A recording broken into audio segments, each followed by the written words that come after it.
volume over here. All right, so far, no echoes. Okay.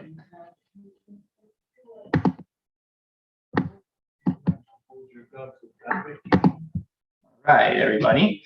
Well, good morning. Let me go ahead and start recording this.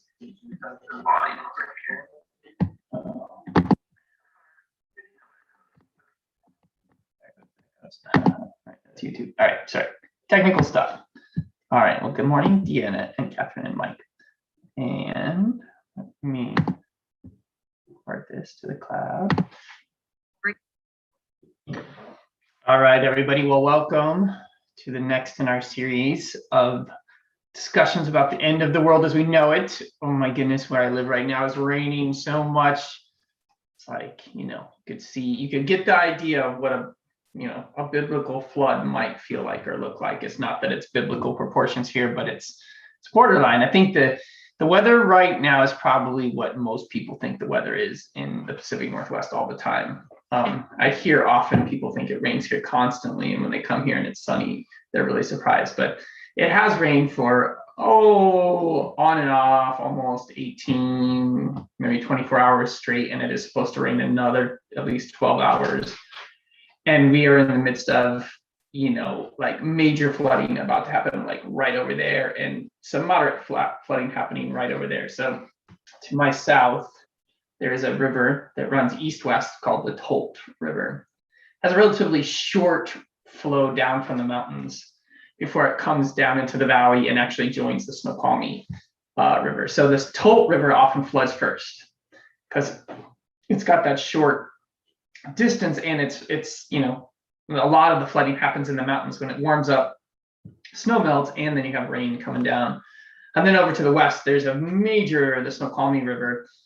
And probably sometime tomorrow, the road to the south will be closed, the road to the west will be closed, and the road to the north might even be closed. We might actually turn into an island incarnation. It sometimes happens the town I live in.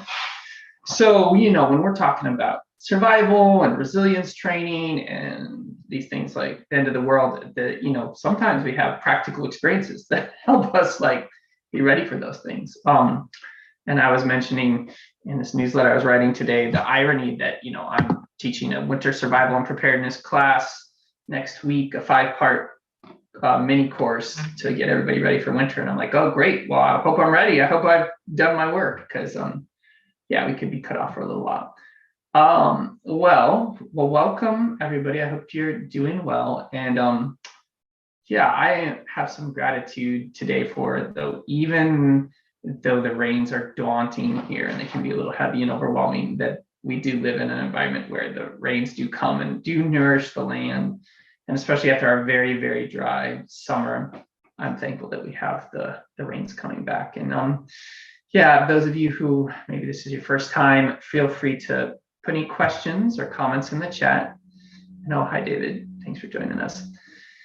So I wanted to talk about this ongoing thing about, oh my gosh, is the world going to end? Is it going to end in our lifetime? What can we do? What can we do to prevent it? What can we do to be ready for some sort of major life-changing, society-changing, world-changing events? Some of the topics I've talked about previously have focused on what that might look like, what those scenarios are. We had I think one of the last ones we did was the zombie apocalypse, which was pretty fun. It was around Halloween, and you definitely try to make it tongue-in-cheek and fun. And I try to treat this topic relatively lightheartedly because I know, and it's not that it's not a serious topic, it is, but I know for some people it's very serious and then they get very intense, and then it can be a little overwhelming for them and their families, and then it's very fear-based.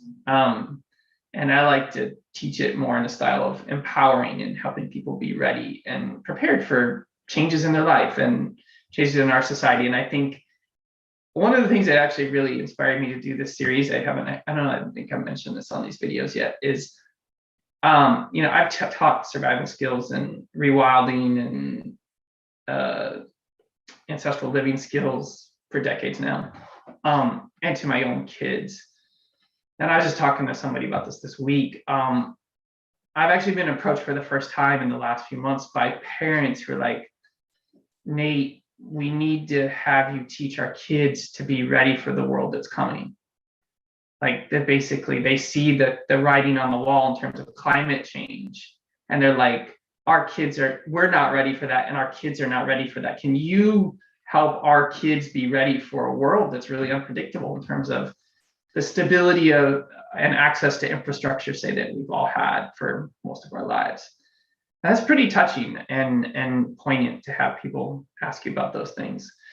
So that's one of the things one of the inspirations for putting this stuff together. And it comes back to this idea of resilience, right? Of like, and I kind of feel like there's a whole year or two worth of training that we should all get as human beings on this planet, even before a climate crisis, that we should things we should know about how to be healthy and survive and be ready and be prepared for emergencies, including like the flood that's happening in the valley where I live right now.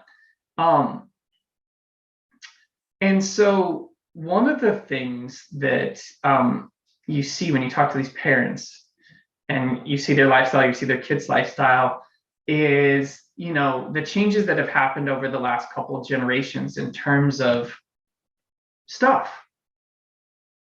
And that's kind of what we're going to talk about today, is stuff.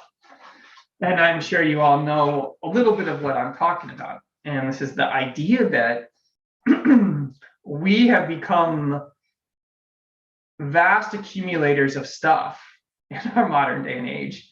And we are becoming very, very, very dependent on our stuff. And it's kind of the opposite of what things have been like for a lot of the time humanity's been on the planet. In fact, some of the training I've undergone and some of the training I provided for people or work with people on is all about actually using the minimal amount of stuff possible. And so, you might be wondering, well, what am I talking about? And I want to say too that like whenever I talk about these things, like I'm embedded in the world I'm describing. Like I have a smartphone, I have a car, I have these things. I just have also been lucky enough to have some perspective and some experiences have opened me up to like having less stuff and learning to work with things in a different way. But I have my own levels of improvement around this. My wife and I are always talking about paring things down and minimizing things. But several years ago, I was living down in Arizona, and occasionally I would travel back up here to the Pacific Northwest to Cascadia, the Cascadia bioregion, which I missed sorely. Like Arizona has its own special magic and gifts and challenges and lessons. That desert environment definitely teaches you a lot about survival and awareness and about water. But I feel, this is more the place I feel like is home for me. And so one weekend I was coming back, I was going to be doing some teaching up here. And I think I was coming in from like a Thursday through a Monday, or even a Friday through a Monday or something like that. And I flew up, and a buddy picked me up from the airplane, and I just had a backpack on. Like it wasn't like a big backpack. It wasn't a really tiny backpack. It was kind of a medium-sized backpack. And he was like, well, where's your luggage? And I'm like, well, this is it. He kind of looked at me, and he'd been through some of the same training I'd been through. And he's like, oh, pretty good. All right. Kind of gave me a thumbs up, like, good job, Nate. Like that whole, like, only bringing what you need, only, carrying what's necessary, like minimizing, what you need in order to get through in the world. Like I had kind of adopted that for that weekend and had managed to just have all I needed for a few days up here. Now, of course, I was getting picked up and I was staying at people's houses and stuff, but in terms of like clothes and other things, like I didn't need a lot, toiletries. It's smaller than we think, So like contrasting that kind of approach. And then there's some people out there who have some great classes on this. I don't really teach this, but there's like these minimalism classes, right? Like decluttering your house. My wife has actually done some of these. I know I need to declutter my books. Like I just love books, but I could really, get by with less books. There's a lot of books that are on my shelves that I haven't looked at for a long time, probably not going to read again. So And we all need to like work on our garages and clear our garages out seasonally and whatever. But just sort of the absurdity level of like our stuff accumulation, right? So I don't know if people know this, but I've heard from my friends that go to Africa and been to parts of Africa, that there's a curious phenomenon there. And it's the t-shirts in Africa. Has anybody heard about the t-shirts in Africa? Anybody who's watching this live, or you can type in the chat about the t-shirt phenomenon. Okay, well, I'll explain a little bit about this. And it totally makes sense once you hear it, is that there's all of these t-shirts that go to Africa, and they're free. They're basically given away as clothing, which is really cool, actually. But what they are is they're all the extraneous t-shirts that are printed in the United States that are never used. So I'll give you an example. So like, let's say you have a sports team you like, and let's say they're really a famous sports team. Let's say it's like a major league sports team. And let's say they are going to the World Series. Like they just won their say the National League Championship. So companies will print a whole bunch of t-shirts that say Los Angeles Dodgers National League champions, and they'll sell them, right? But let's say the Dodgers were playing the Cardinals and the Cardinals lost. Well, the companies also print a ton of Cardinals t-shirts that say Cardinals National League champions. They just don't sell them because they lost. They ship all those t-shirts to Africa and give them away. So there are like tens of thousands, maybe millions, or maybe hundreds of thousands of free t-shirts. They go from America to Africa all the time that are basically the leftover bonus t-shirts that we don't bother to wear or buy because it wasn't actually what happened with our sports team. And people don't know, they won't sell here. So I think it's great that those t-shirts go to people and that they get free clothing, but I just think it's kind of one of those statements about the absurdity of the level of stuff and accumulation we have. And sometimes I think we're a little naive or blind to it. So there's been some studies done around like what the average American has.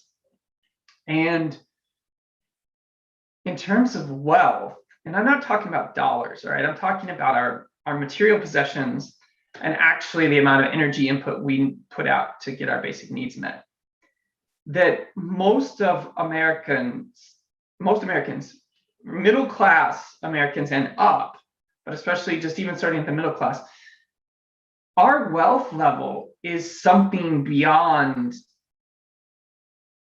a lot of the people who were considered kings or nobles or royalty through most of history. We can just walk to this, we can drive to the store, we don't have to go very far, and we can buy food and items from all over the world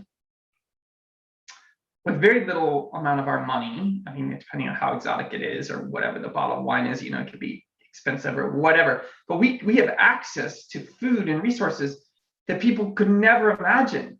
We can go on Amazon. We don't even have to go to the store. We just go to Amazon and we click and point, and like we can get almost anything delivered to our house within a relatively short period of time. So we've almost reached the level of maximum access to stuff, right? Does people I think understand what I'm talking about, right? So there's a couple of things that I think are challenging or that we might need to like look at around that, right? And don't worry, I'll relate this all to the end of the world as we know it thing. So one of the things is this is another fun little story. It's about the Seattle Seahawks, actually.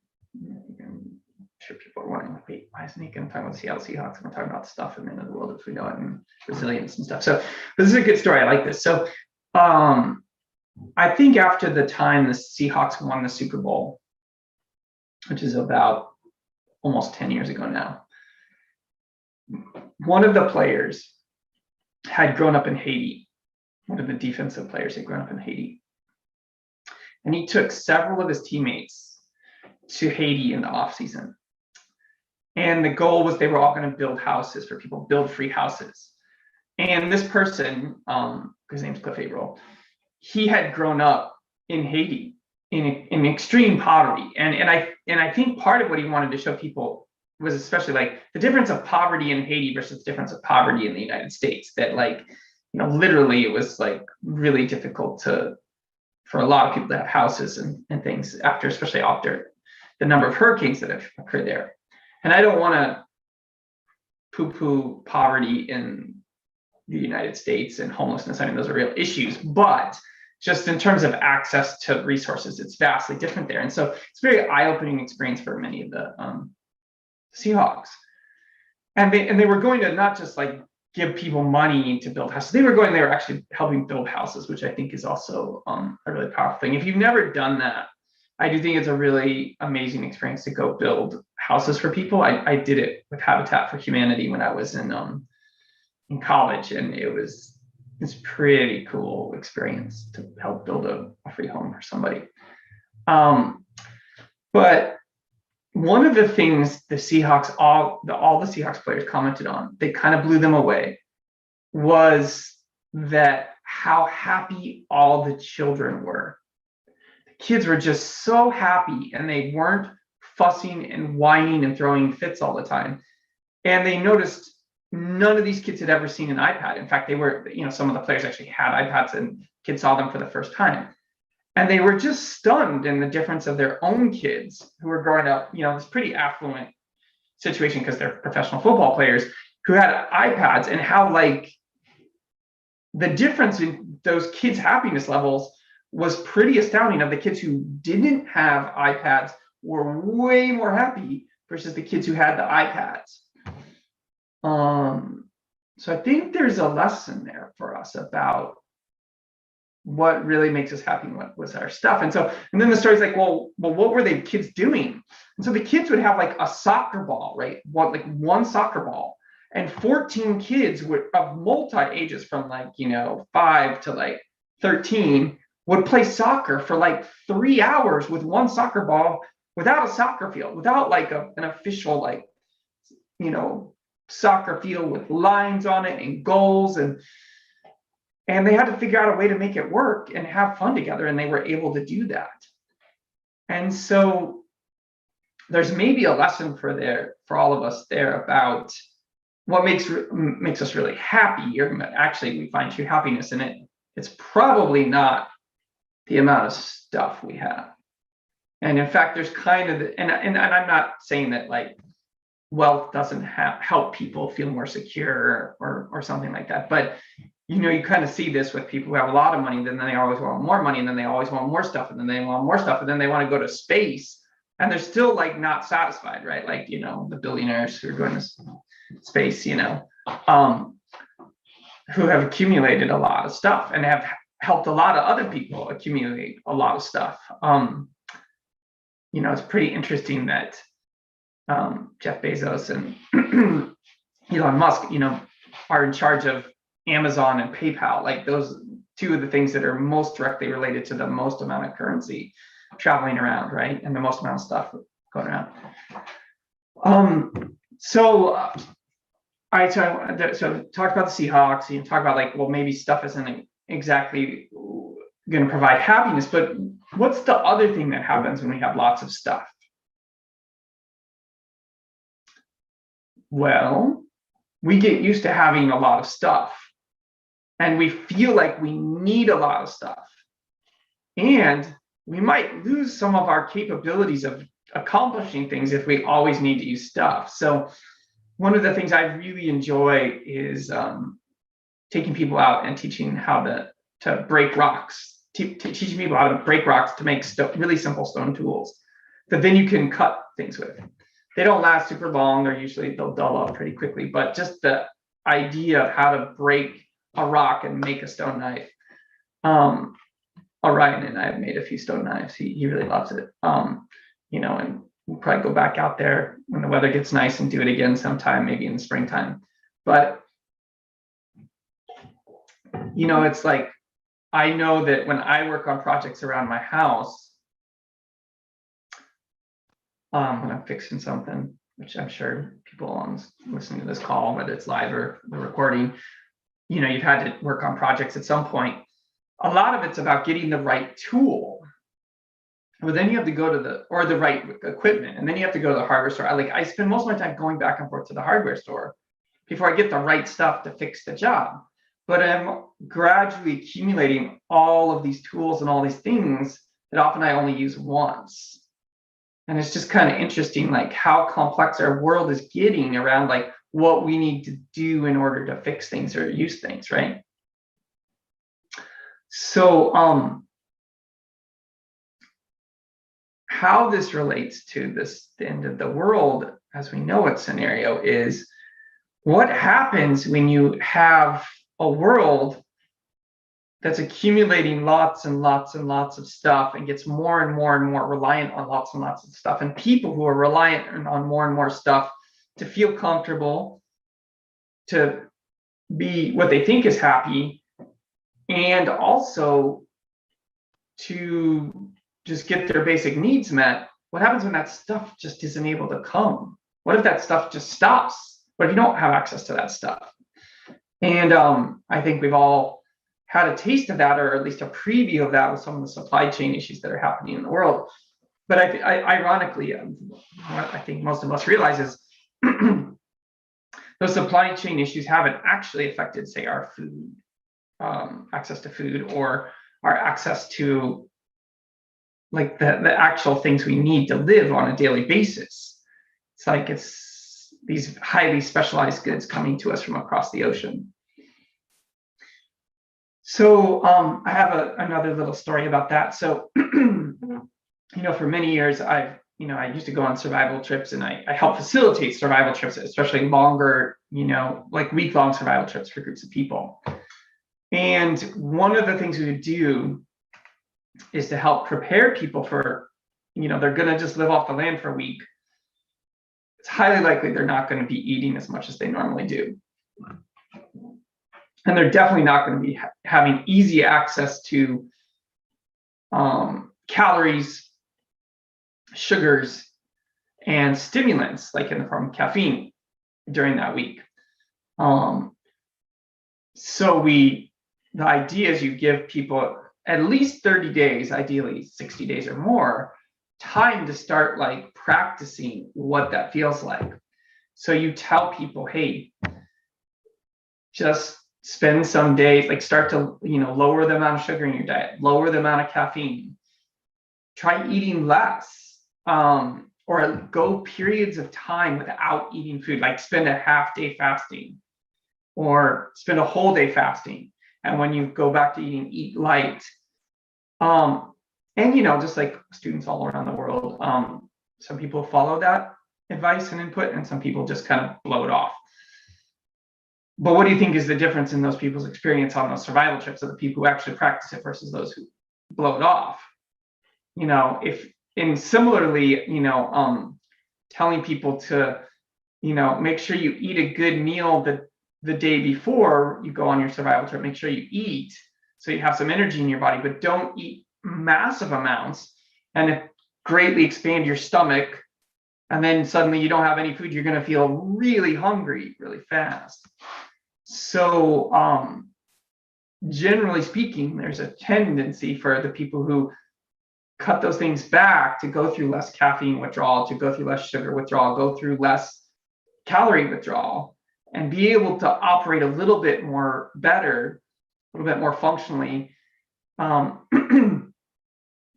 without as much glucose going directly to their brain as quick, right? So you can apply that to our world right now, where we've gotten so used to, it's like we're used to just having easy access to calories or easy access to stuff. We're not really very well set up for not having that stuff. And that includes on the short-term scale of like, hey, right now, could you just live in your home for 30 days if you lost access to power and you couldn't go to the grocery store for 30 days? And I think, a lot of people, the answer is no, or maybe. Versus like on the much larger scale, as a culture, could the United States of America get by without having access to all of the goods coming from China for 5 years? And you'd think the answer would be yes, but if all of our cars, all the new cars require electronic chips computer chips from China, we know at least that some cars are not going to necessarily be working. So I think that we could all benefit from getting by with less and practicing needing less and realizing maybe less stuff actually could make us happier. So what might that look like? Well, one of the things is it can look like actually paring down the amount of stuff in your house, this decluttering process that some people have talked about, and it's been very popular. And I think if you look at the Northern European traditions, the cultures there, they have a pretty cool emphasis on minimalism. And also Japan is another culture that has a really strong emphasis on minimalism and finding beauty through minimalism. So there's a way to like have a very satisfying, full human life with a minimal aesthetic, right? So there's that kind of one level around it. Another thing would be like, getting used to going camping or going on trips and using less stuff.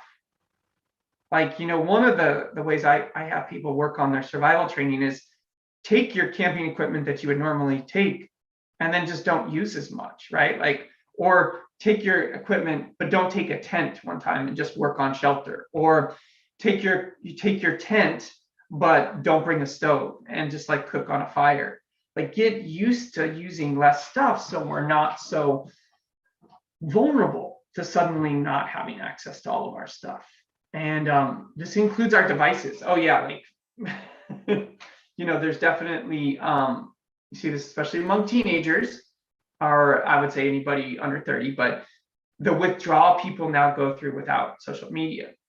So learning to take breaks from social media, take breaks from digital media, from our phones, from our computers, and just be outside. That some young people now are so used to it that they're uncomfortable without at least having earbuds in and listening to a podcast, even if they're walking around or just like totally unplugging. So we're used to those things. Well, I want to pause and just give a chance for any questions or comments about this topic of less stuff. And then I have a couple more things to say to wrap it up. But I'm curious if there's any questions or stories or comments out there that people want to share.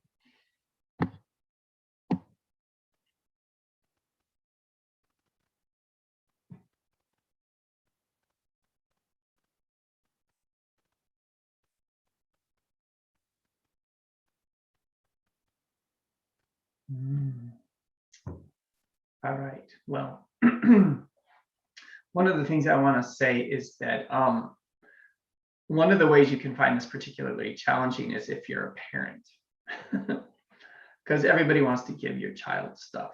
So even if you have a certain ethic about how much you want your children to get or not get or whatever for birthdays, Christmas, grandparents want to give them stuff, aunts and uncles want to give them stuff, friends want to give them stuff. Like it's really difficult in the culture I'm a part of, in North America, in the United States, to not have your kids get a lot of stuff, and a lot of like stuff that's they don't really need or they're not going to really use for very long. And like all three of my children, there's a pretty vast difference, even with coaching parents and grandparents and aunts and uncles and stuff, between what they actually do and with the stuff that they actually engage with or play with or work with versus the amount of stuff they actually get.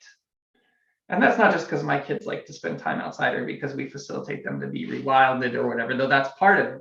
It's just like they don't actually really play with that much stuff for very long. and what they could use, which is a lot smaller amount of stuff.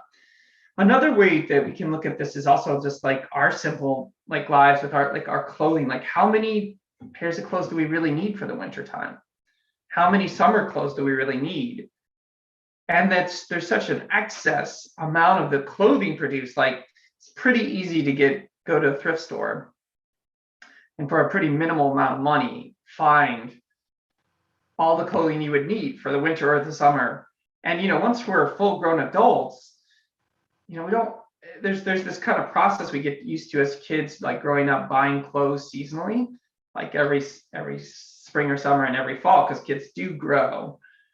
And I love that there's like a big boom in children's thrift stores and clothing thrift stores. Like, a lot of my kids, their clothes all come from this place called Small Threads in Issaquah, where it's just like clothes that are just resold or passed down. And we also get a lot of secondhand stuff and pass on a lot of secondhand stuff. It's kind of like, if we could be doing that as a bigger culture, it would greatly reduce our dependence on these things. And the other thing that I haven't mentioned yet, but is important, is that all of this accumulation, it causes us to consume things. It's causing us to extract resources from the environment around us. Like those t-shirts that are all in Africa, like that's all t-shirts that someone had to grow plants and turn that into cotton, which was probably used a lot of pesticides, or it was made from polyester, which is made from fossil fuels. So everything we're buying, it comes from somewhere. And when you practice survival skills, when you're embedded in a much more basic level of technology, you realize that really quickly. Like, everything you use comes from the environment around you. And it's like, so you have to go harvest dead wood from a forest. You have to make those things by hand. Like, it's just a very different relationship to stuff that happens pretty fast. And to realize that by consuming less stuff, we're going to benefit the environment. My wife has recently found really cool companies and products that are working on that. And one of the things she's gotten is a shampoo bar. It's like a bar, like that's this big, that's designed for your hair. And she, was reading about how like we go through millions of bottles of shampoo every year in the United States. And they're just mostly discarded. Most of them are not recycled. And they're mostly just water inside of them also. Like it's some ingredients, but water. And then a lot of that's just going into landfills or it goes into the ocean or whatever. And so she bought a shampoo bar, and it's like, I think we can get like 700 washes of our hair with the shampoo bar. And it works really well. Works at least as well as bottled shampoo. And I know it takes a while to figure out those formulas, but that's the kind of thing of like, oh, like how can we accumulate less stuff so we're having less of an impact on the planet? Because it's that impact on the planet that's rapidly moving us towards those really impending, challenging scenarios that might force us to be completely in a different way of life. So yeah, I think what I want to wrap up on is this image of that I think is an old image, and we go into our mind's eye and we kind of go back and imagine what it was like maybe for our ancestors or some of the people we know about on this planet. And there are some people that live this way even to this day. The realization there was a time in humanity, it was a pretty long period of time, where people would travel. They would live in a certain place, and then when it was time to go to another place, everything they had to carry on their backs, or maybe with a few pack animals. So think about that, like everything you needed to live, to like have a shelter, food, fire, water, medicines, entertainment, toys, clothing. It was all stuff you could carry on your back. And you would travel to a new place and set up a new camp. And maybe you could stretch that and, you know, say, well, there's some pack horses or pack animals, or maybe there's even a wagon, which a whole family would use to carry. But I think sometimes our tendency in modern life to want to go camping or to go backpacking is a remembrance of those times when we didn't have quite so much stuff and we didn't need so much stuff. And so what could it do for our psyche to not need quite so much stuff? I think it's something that would benefit us and benefit the planet.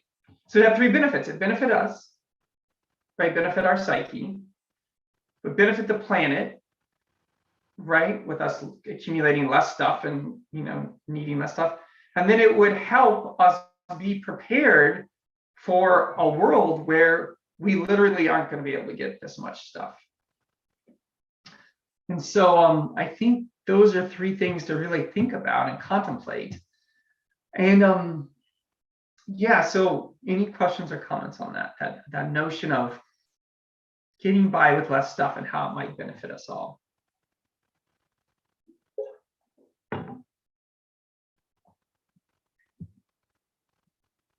No, all right. Well, what I want to do is I'm gonna just put in one little plug here. I wanted to just let everybody know that I am teaching a course next week. It's a new style course.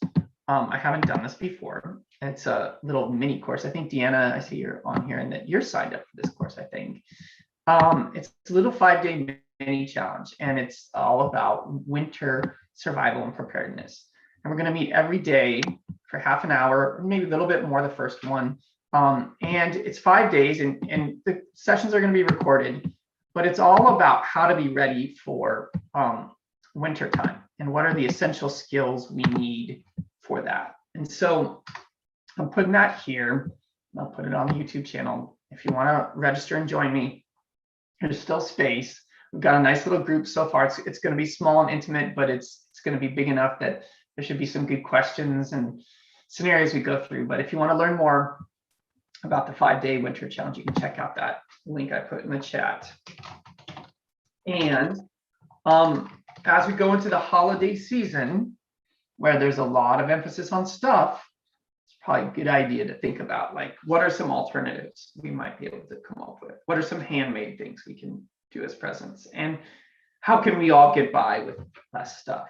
So, well, thanks everybody. Thanks for tuning in. I appreciate your awareness and time and energy on this. And those of you who are watching this recording, always feel free to reach out to me. I will say one of the fun things about doing these sessions is that a lot of times I record them and I don't think anybody's ever going to watch the recording. Then I don't send the recording out for a few days. And then I get emails from people like, Nate, where's the recording? I'm really enjoying your series. So I really appreciate all the people who are not live with us as well. So, all right, everybody, we'll have a great weekend and enjoy. And maybe I'll see some of you next week at the 5-day winter challenge. All right.